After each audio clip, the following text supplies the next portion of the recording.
Yeah, I was making my off-season golf plans, right, for the first 6 innings when you're watching the way they're playing, all the errors that you're talking about, the base running mistakes.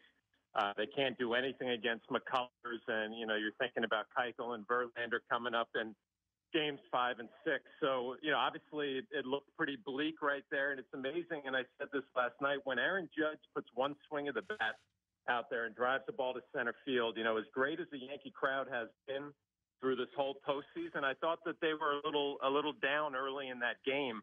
And then after Aaron hit that home run, they just exploded. And obviously, guys, we've talked about this whole series. If the Yankees can get in the bullpen for the Astros, you're going to feel good about it. And boy, did that come true last night. They just beat up on that bullpen. I am so glad you brought that up. John Flaherty with us. Can you please explain to me how a team wins 101 games with this disgraceful, hideous, brutal. What was that? Chris Davinsky was a really good pitcher, I thought, out of the bullpen for them this season. Giles has had a good season, but I'm looking at them. John, they didn't look like they belonged on the same field with this team last night. You're 100% right, Jerry. We showed some stat, like when they were leading after 7 innings, the numbers were amazing for the Houston Astros, and I just kind of looked at that and said, boy, they didn't pass the eye test last night, that's for sure. When you're watching, Davinsky doesn't want to throw the ball over the plate. He's got a great changeup, and I think the Yankee scouting report is fantastic. Just don't swing the bat. I mean, he's not going to throw you a strike. He pitches away from the strike zone, and then, I just think Giles has good stuff, but it looked like his slider was kind of spinning last night. But you're right.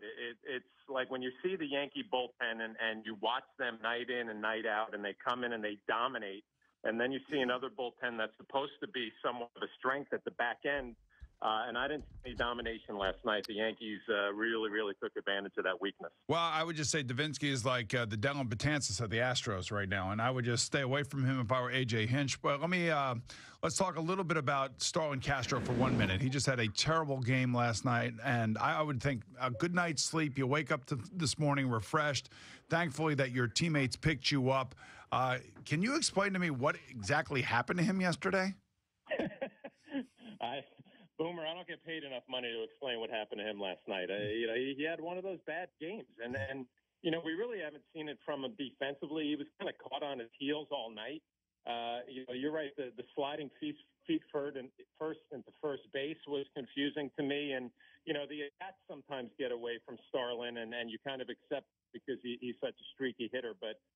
Defensively, it was not good. And, really, you have to be honest, for the first 6 innings, what was Aaron Judge doing? I mean, this is a guy that we've been praising all year long, and he gets to second base and doesn't retouch second base as he's running back to first. I mean, just a lot of things last night that made you scratch your head. But I think the word you used, grateful and thankful for Starlin Castro, that the Yankees were able to pull this out, and you look forward to trying to figure out Keuchel tonight.